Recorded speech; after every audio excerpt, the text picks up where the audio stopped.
নমস্কার বন্ধুরা, আজকে আমি আপনাদের একটি কচুলতি দিয়ে চিংড়ি মাছের একটি দারুণ সুস্বাদু রেসিপি শেয়ার করতে চলেছি। আপনারা পুরো ভিডিওটি দেখতে থাকুন। প্রথমে আমি কড়াইয়ে অল্প পরিমাণ জল দিয়ে তাতে কচুলতিগুলি দিয়ে হালকা করে ভাপিয়ে নেব। হালকা করে ভাপিয়ে নিচ্ছি, দেখুন দু একবার নেড়ে চেড়ে, বেশি নয়, হালকা করে আমি ভাপিয়ে নিয়েছি। এবার আমি ঢেলে রাখবো।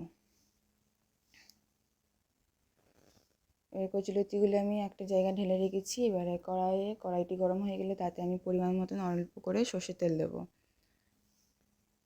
সর্ষের তেল দিয়েছি। তেলটি একটু গরম হয়ে গেলে, তেলটি একটু গরম হয়ে এসেছে, গরম হয়ে গেছে, এবার আমি এতে চিংড়ি মাছগুলি দিয়ে দেবো।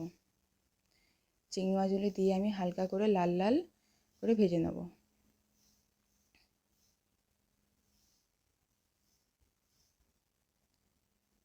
এবারে চিংড়ি মাছগুলো আমি ভালো করে লাল লাল করে নেড়ে চেড়ে ভেজে নেব।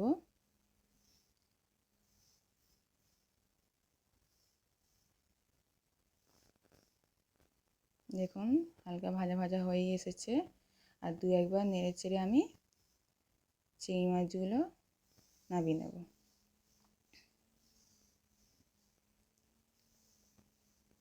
মাছ ভাজা হয়ে গেছে। এবার এই মাছ ভাজার তেলে আমি অল্প করে আরেকটু সর্ষের তেল দিয়ে দেবো। সর্ষের তেল দিয়ে দিয়েছি অল্প করে। এবার এতে আমি প্রথমেই দিয়ে দেব কালো জিরে। কালো জিরে এবং তেজপাতা ও শুকনো লঙ্কা দিয়ে দিয়েছি।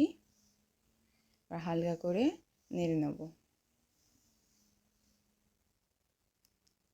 হালকা করে নেড়ে নিয়েছি। এবার আমি এতে কাঁচা লঙ্কা কুচি আর পেঁয়াজ কুচি দিয়ে দেব।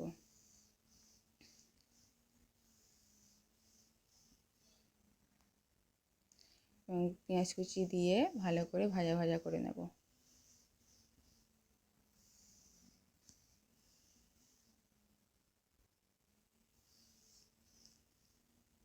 হালকা করে লাল লাল করে ভেজে নেব। দেখুন পেঁয়াজগুলি হালকা লাল লাল ভাজা হয়ে গেছে। এবার এতে টমেটো কুচিগুলি দিয়ে দেবো। টমেটো কুচি দিয়ে দিয়েছি। টমেটো কুচিগুলিকেও ভালো করে নেড়ে নেব। সব কিছু একসাথে ভালো করে ভাজা ভাজা করে নিচ্ছি। এবার এতে আমি ভাজা ভাজা হয়েই গেছে। এবার এতে আমি আর দু একবার নেড়ে নিচ্ছি। নিয়ে দেখুন ভাজা ভাজা হয়ে গেছে। এতে এবার আমি আদা রসুন বাটা দিয়ে দিচ্ছি।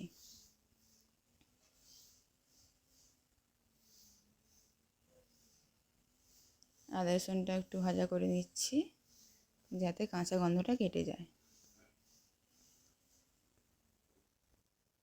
যতক্ষণ না গন্ধটা কাটছে আমি একটু ভালো করে ভেজে নেব।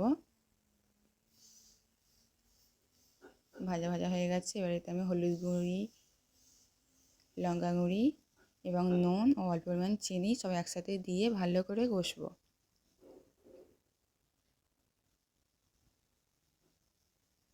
ভালো করে কষে নিচ্ছি।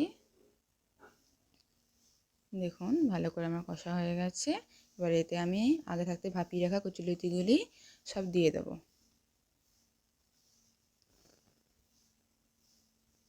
কচুলতিগুলি সব দিয়ে দিয়েছি। এবার আমি এটাকে একটু হালকা করে নেড়ে ছেড়ে নেব। নেড়ে নিয়ে হালকা করে চাপা দিয়ে দিতে হবে। এতে আমি আর জল দেবো না। এইতে আমার কচুলতি সিদ্ধ হয়ে যাবে। তাই ভেজে রাখা চিংড়ি মাছগুলো দিয়ে একটু নেড়ে নিয়ে আমি চাপা দিয়ে দিয়েছিলাম। এবার খুলে দেখব। দেখুন আপনারা কি সুন্দর সিদ্ধ হয়ে গেছে।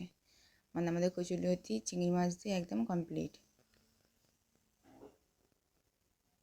দেখুন কি সুন্দর কচুলতিগুলো সিদ্ধ হয়ে গেছে। এতে আমি কিন্তু একটুকু জল দিইনি, কাদা কাদাই এইটা ভালো হয়। এবার আমি নামিয়ে নেব।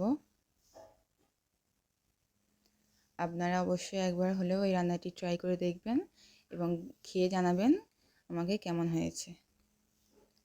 আর ভালো লেগে থাকলে অবশ্যই কমেন্টে জানাবেন এবং লাইক